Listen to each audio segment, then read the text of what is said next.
My name is Heidi. Dan Cortuccio. My name is Will Wilson Jr. Trini. Yeah, my name is Jimmy Minot. It's Bethany Sharp, and I've been on staff for 7.5 years. Is there a specific person that comes to mind when you think of our mission statement? We exist so people far from God will be raised life in Christ.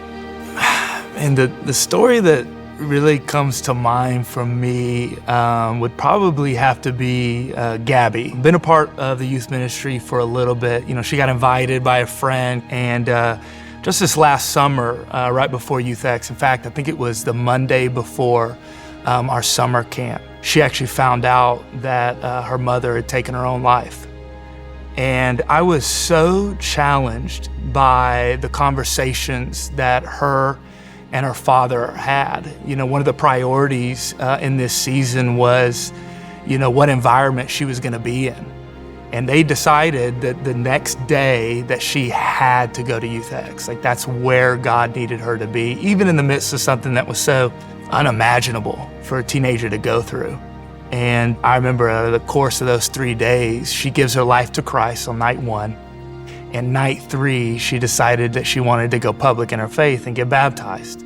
She actually had to call her dad and say, hey, I want to get baptized. Is that fine? He's watching his daughter get baptized right before his eyes in the midst of probably the hardest season that they will ever walk through as a family. And I thought, you know what? That's exactly why Elevation Church exists, is so that in the midst of something so unimaginable, that they can experience hope, that they can experience the faith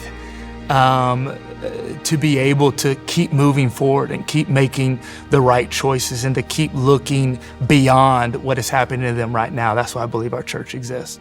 So we just believe that there are so many people lost and wandering all over the city of Charlotte who need a purpose. We even put that in our purpose statement.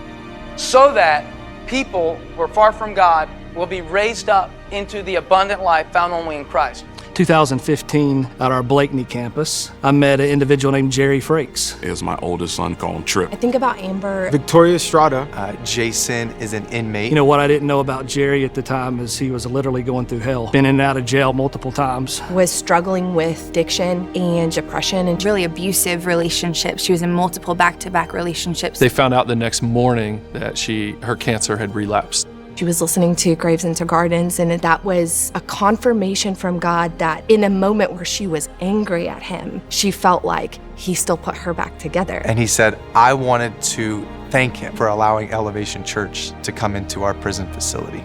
And what I saw for them was they pressed into their faith. They trusted God more. What's been amazing is since that time, she's been cancer-free for the last 6 months. It made such an impact on her that she has tried to look for opportunities, that she knows are in the same boat that she is. She got baptized and her whole e-group came. She said, well, I wouldn't be married if it wasn't for this church. And so to baptize my son was one of those moments for me that I realized we do exist so that people who are far from God, even my 7-year-old son, to be raised to life in Christ.